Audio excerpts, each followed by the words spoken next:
सभी संगीत प्रेमियों को हृदय भाव से स्वागत है।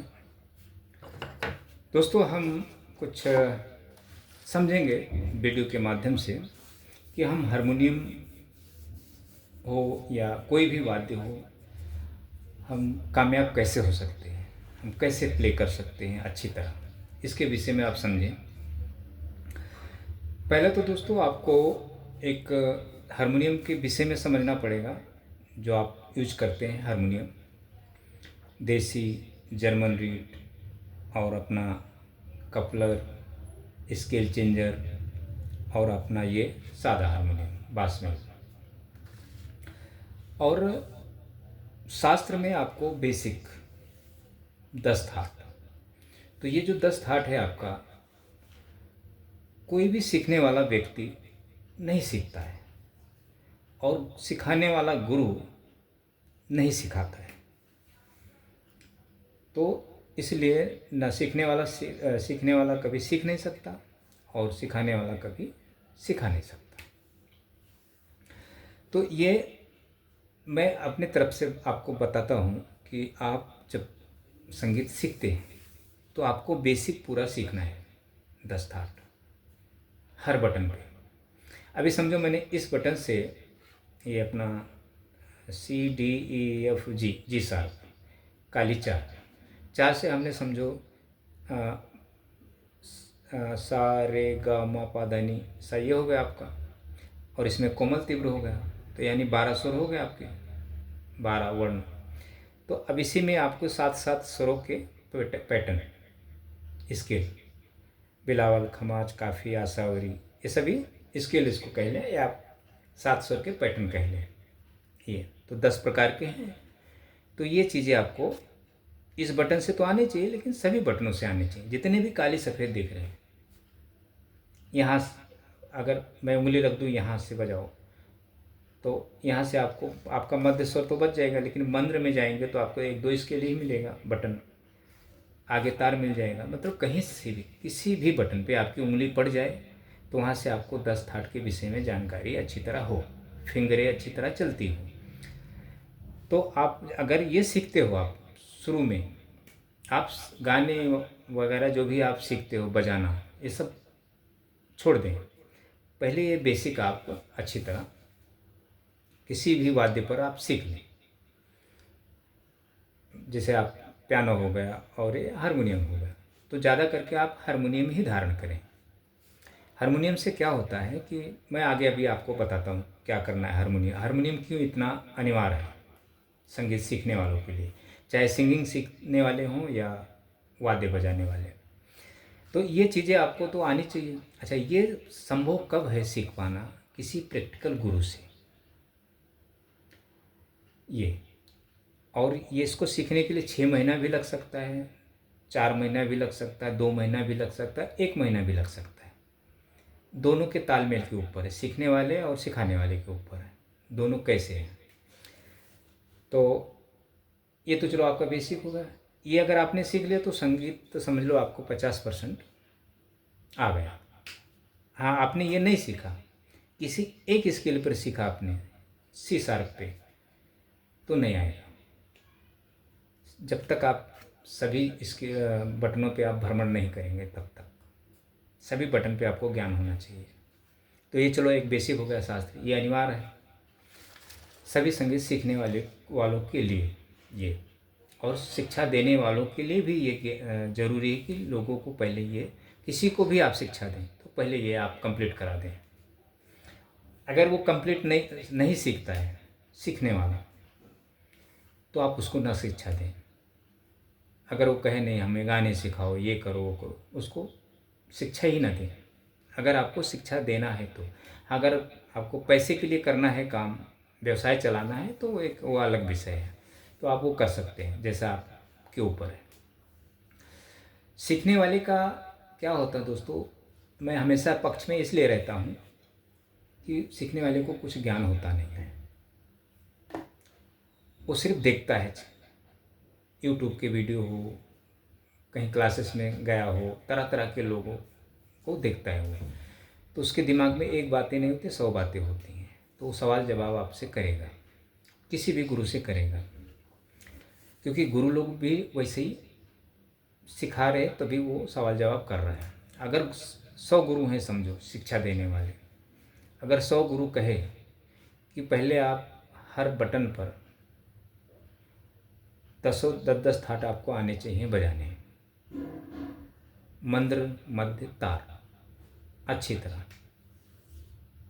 अगर आप ये सीखते हो तो मैं शिक्षा दूंगा, नहीं तो नहीं दूंगा। 100 के 100, अगर 100 में अलग अलग अपने रास्ते से चलते हैं मार्ग से, तो वो तो चलो उनका मार्ग अलग अलग है, लेकिन जो सीखने वाले व्यक्ति, कोई व्यक्ति नहीं सीख सकता कितना भी परेशान हो। तो चलो ये सभी के मत है, सीखने वाले सिखाने वाले जो भी है। तो मैं इतना आपको ध्यान देना है। अगर ये आपने कंप्लीट कर दिया, सीख लिया, जितना भी समय लगने दो, तो समझो आपको संगीत आ गया। नहीं सीखे तो आप जैसे आपको भटकना है भटकते रहिए, ये होगा। अच्छा, अब हम थोड़ा सा हारमोनियम के विषय में समझते हैं, फिर पिच के विषय में समझते हैं। अच्छा, ये हारमोनियम है सादा बास मेल, इसको हम शास्त्रीय हारमोनियम के हिसाब से लेते हैं, ताकि इसमें हम अपना गला तैयार कर सकें। देखें दोस्तों, जब तक हमारा वोकलिस्ट हम जब तक नहीं होंगे, तब तक हम कोई भी वाद्य अपने मर्जी से नहीं बजा सकते। किसी की भावनाओं को हम इस पर नहीं रख सकते, ना अपनी ना दूसरे की। तो ये हारमोनियम है आपका सादा बास में, तो ये खास करके वोकल के लिए होता है ये। अच्छा, एक हारमोनियम होता है देसी, तो वो स्पेशलिस्ट वो होता है म्यूजिक के लिए, म्यूजिक छेड़ने के लिए। जर्मन रीड वो म्यूजिक के लिए अच्छा होता है, गायकी के लिए नहीं अच्छा होता। स्केल चेंजर, तो स्केल चेंजर जो जानकार है उनके लिए तो सही है, जो जानकार नहीं, जो सीखने वाला है, उनके लिए नुकसानदायक है। गलत ट्रांसपोर्ट आपने कर लिया, उस पर आप गा बजा रहे हो, कुछ सीखने का प्रयास कर रहे हो, सरगमों को रट रहे हो, अलंकार को गा रहे हो, तो आपका गला खराब होने का डर है। अगर आपको उसके विषय में अच्छी नॉलेज है, गुरु आपको बताया कि अगर सी स्केल का ट्रांसपोर्ट सही है, आपका गुरु सी स्केल से सिखा रहा है, सी शार्प से, तो आपका भी जो हारमोनियम है उसी पर होना चाहिए, फ्रिक्वेंसी पर, तो ठीक है। अगर गुरु इस स्किल से गा रहा है, सिखाने का प्रयास कर रहा है, कोई भी चीज़ गा रहा है, तो आपका भी इसी स्किल पे होनी चाहिए। तो यहाँ से आपको तो गायकी नहीं करना है। अच्छा, गुरु यहाँ से गा रहा है या यहाँ से गा रहा है, तो आपका स्केल चेंजर इस पैटर्न पे होना चाहिए। अगर नहीं है, आगे का है या और पीछे का है, तो मैच नहीं होगा। तो कोशिश करें उसके जो स्केल को आप मैच करें अपने स्केल चेंजर से। अभी समझो मैं यहाँ से कोई भी चीज़ें बजा रहा हूँ, कोई भी धुन बजा रहा हूँ, जैसे समझो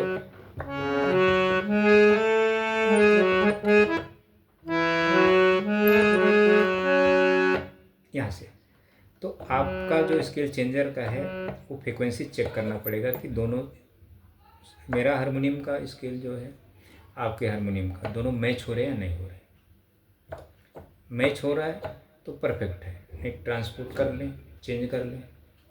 तो वो ज़रा सीखने वाले के पास वो चीज़ ना हो तो अच्छी बात है। सीखने वाले के पास ऐसी हारमोनियम होनी चाहिए, और सिखाने वाले के पास भी यही हारमोनियम होनी चाहिए, ताकि सीखने वाला कंफ्यूज ना हो और सिखाने वाला उसको सही से ज्ञान दे सके।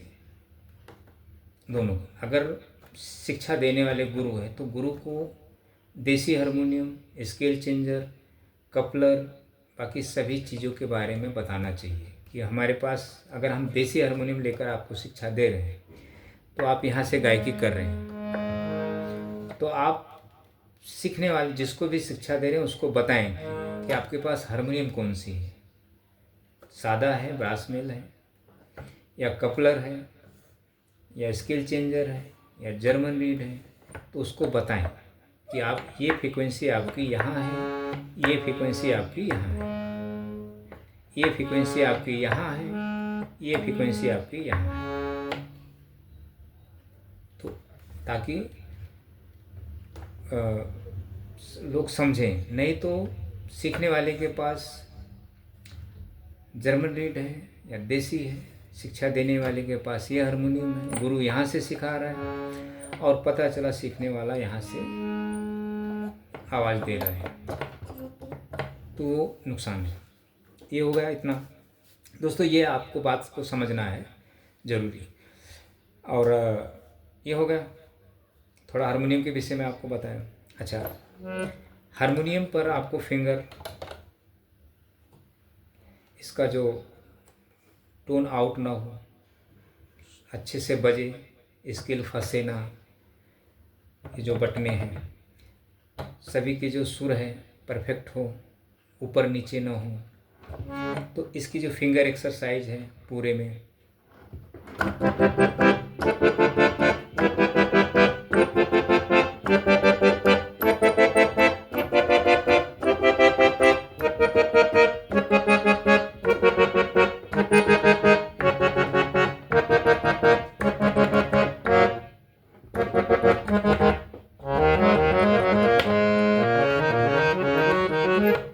पूरे में ये थोड़ा 2-4 बार बजाने से पहले, सीखने से पहले ये प्रैक्टिस कर लें, ताकि आपकी हारमोनियम परफेक्ट रहे, ख़राब ना हो। पर्दे को हिसाब से आधा पर्दे को चलाएं, पूरा पर्दा को ना अंदर तक लें, आधे पर्दे को चलाएं, पर्दे के बारे में बताएं, समझें। चलो ये हारमोनियम के विषय में हो गया।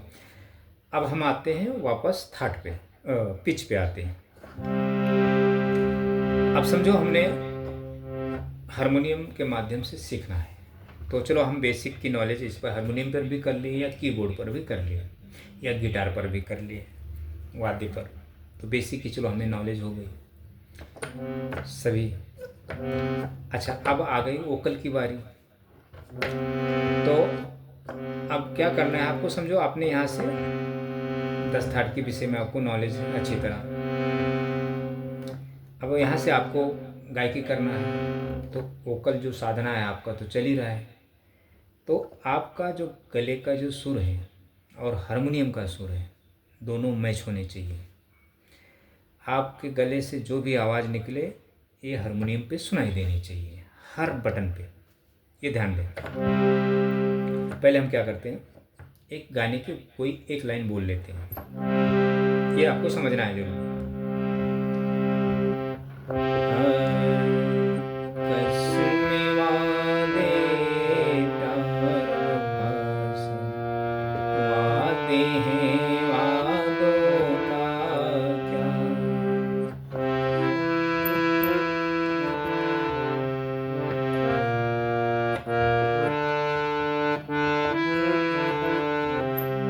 ये पहला हुआ है इसका। अब चलो यहाँ से काली से ले लेते हैं। यहाँ से आपने समझो 10 थाट अच्छी तरह आपको नॉलेज है।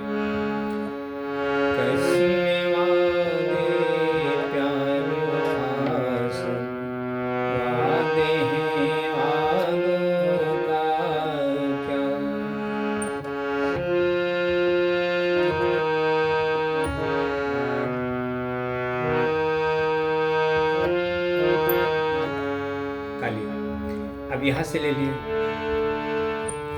कसमे वादे प्यार वफासन, वादे हैं वादों का क्या।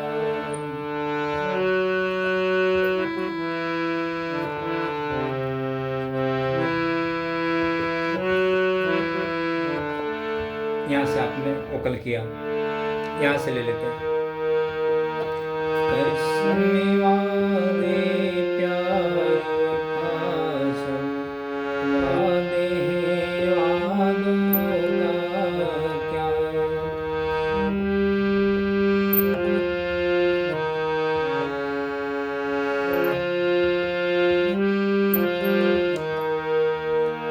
यहाँ से हमने लिए, यहाँ से वोकल देखना है आपका।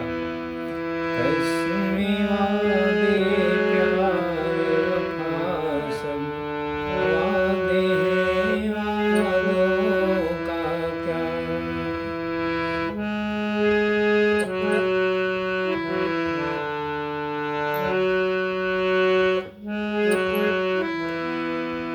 यहाँ से ले लिया आप।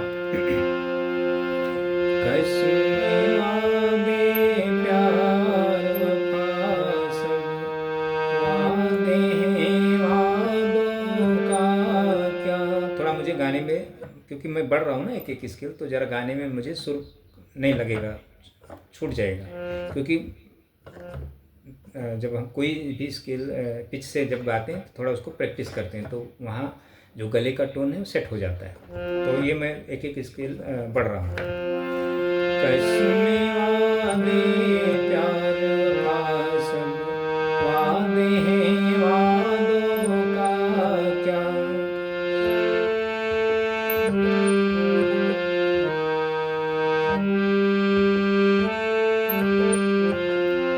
यहाँ आपने 10 थाट बजाया, यहाँ से आपने जो गाया, जितने सुर में गाएंगे उतने ही सुर में आपका यहाँ बजेगा। जैसे कसमें वादे प्यार वफा सब, वादे हैं वादों का क्या।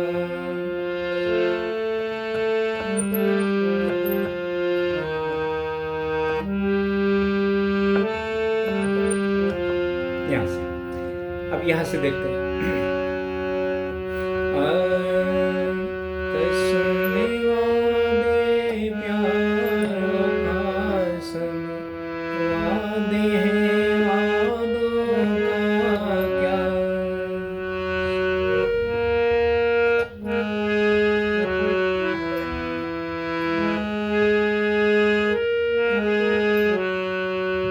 अब यहाँ से देखते हैं।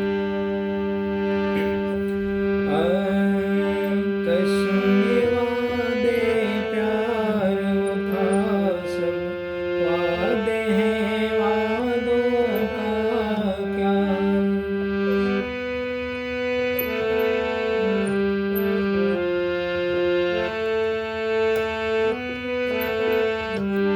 अब यहाँ से देखते हैं।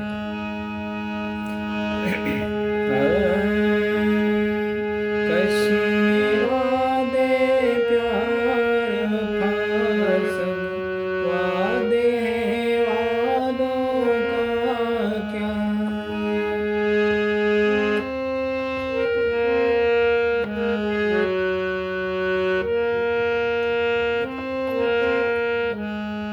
अच्छा, अब यहाँ से देखते हैं।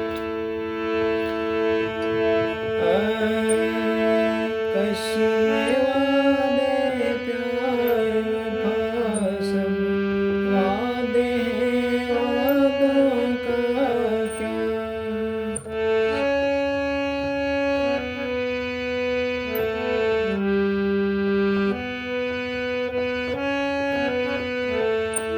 अब यहाँ से देखते हैं, ये आपका कितना स्केल हो गया, 1 2 3 4 5 6 7 8 9 10 11, 11वां स्केल है, बटन है 11वां।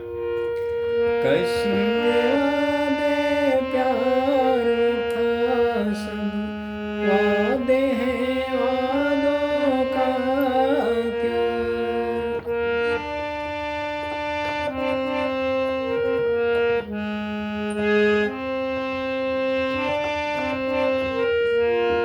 यहाँ से 12वां है ना, 12वां स्केल है। कसमें वादे प्यार वफा सब, वादे हैं वादों का क्या।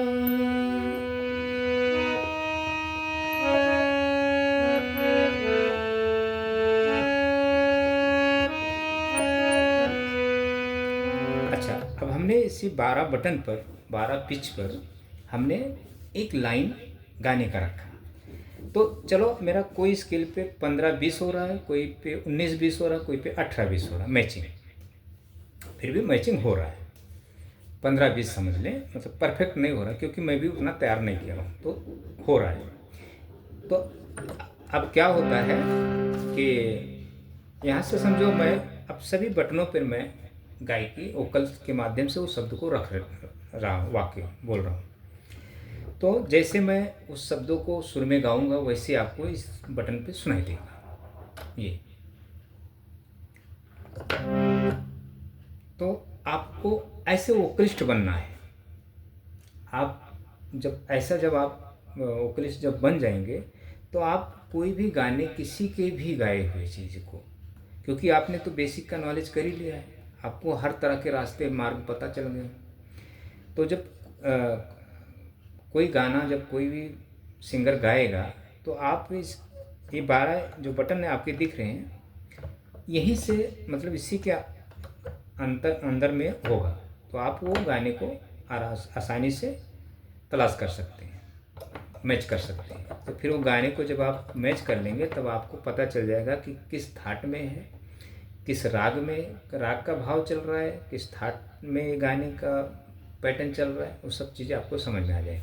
तब आप वो जो गाने को जब फिर थाट में चले जाएंगे, कुछ राग के पैटर्न को मतलब महसूस कर लेंगे, तब आप वो चीज़ें जब समझो किसी सिंगर ने यहाँ से गाया, तब आप क्या करेंगे, ये गाने को आप डी शार्प से आप गाएंगे, आपका गाना होगा समझो। तो एक गाना मैं आपको समझो, अब यहाँ से थोड़ा और समझ लेते हैं। एक प्यार का नगमा है,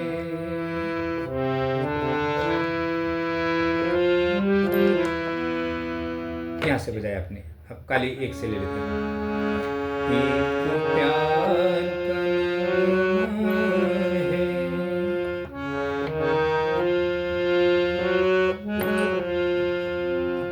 यहाँ से आपने ले लिया। एक प्यार का नगमा है,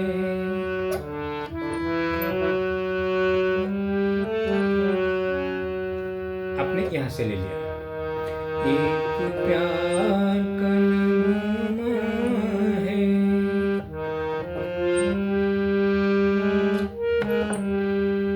अब यहाँ से आपने बजा लिया। एक प्यार का नगमा है,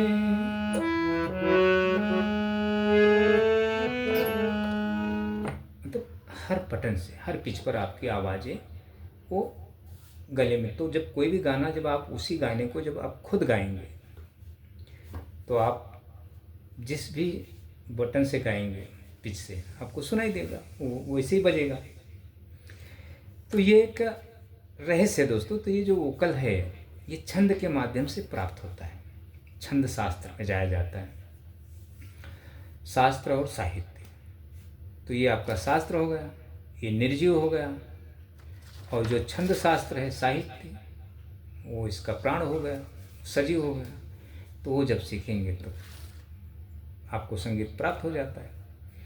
तो हम क्या करते हैं, सिर्फ बेसिक सीखते हैं, ये निर्जीव शास्त्र, और किसी के गाए हुए भावनाओं को इसी पैटर्न के ऊपर रखते हैं। तो सीखने वाला बंदा सुनता है, वो सुन के वो आवाज़ मिलाने की कोशिश करता है, उसके अंदर कुछ भी नहीं होता है संगीत के विषय में, तो फिर वो सीख नहीं पाता है, थोड़ा बजाता है बस बेसुरे अंदाज में।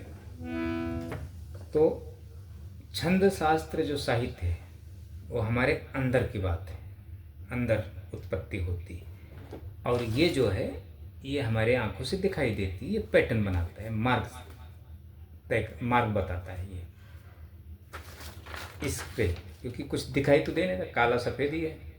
तो इसको हम इसके माध्यम से पैटर्न को तरह तरह से चलाते हैं, तरह तरह से हमें सुर का ज्ञान होता है, सुर दिमाग में बैठता है। फिर जब हम वोकलिस्ट होते हैं, जब सुर साधना के माध्यम से, तो हमारे अंदर संगीत की उत्पत्ति हो जाती है, तो फिर हम संगीत प्राप्त कर लेते हैं। तो ये देखें दोस्तों, ये चीज़ें जो मैं आपको बता रहा हूँ, ये किसी गुरु के पास नहीं है। हाँ, अगर आप ऐसे आप सीख रहे हो, सीखते सीखते 10 साल 15 साल में आपको थोड़ा बहुत गाने बजाने आ गया, तो चलो आपका वो नसीब है, और नहीं तो कुछ नहीं आए तो भी वो आपका किस्मत है। और जो सही शिक्षा है सबसे अलग है। तो ऐसा है दोस्तों ये। तो संगीत के विषय में बहुत कुछ समझना होता है। अब हमने देखा है बहुत ऐसे लोग हैं कि मतलब तरह तरह की बातें करते हैं, सोचते हैं कि मतलब महीने 2 महीने में हम सीख लें, आ जाए, तो गुरु भी वैसे ही बैठे हैं कि चलो हम महीने 2 महीने में आपको सिखा देते हैं, इतना फीस दे दो, हम आपको सिखा देते हैं।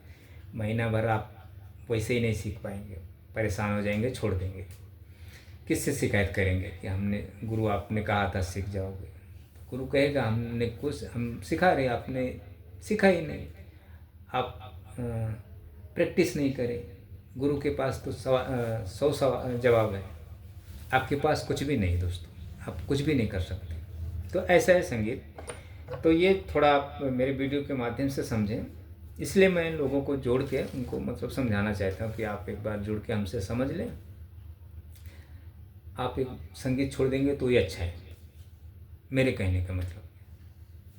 क्योंकि मार्ग एक बार आपको पता चल गया तो हाँ, अगर आपको नहीं समझना है तो यही मार्ग पे चलना है जैसे आप चल रहे हो, तो उस पर भी चलो, उसमें क्या, चलना आपको है, चलते रहो।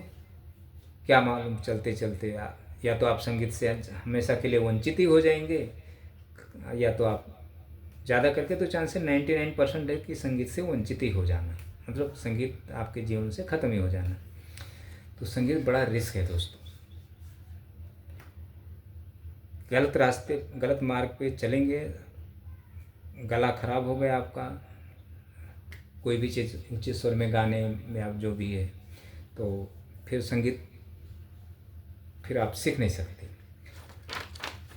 वाद्य बजाने के लिए हमें वोकलिस्ट होना ज़रूरी है। वोकलिस्ट नहीं होंगे तो हम वाद्य नहीं बजा पाएंगे। जो गॉड गिफ्टेड होते हैं, जो अच्छी वाद्य बजाते हैं, वो भी गायक होते हैं, सिंगर होते हैं। वो सिंगिंग करते इस स्केल से करेंगे, ज़्यादा उनकी आवाज़ यहाँ से होती है, यहाँ से होती है, यहाँ से ज़्यादा होती है, यहाँ से थोड़े कम होती है, यहाँ से ज़्यादा होती है। जो गॉड गिफ्टेड है यहीं से, यहाँ से हारमोनियम की आवाज़ें भी अच्छी है।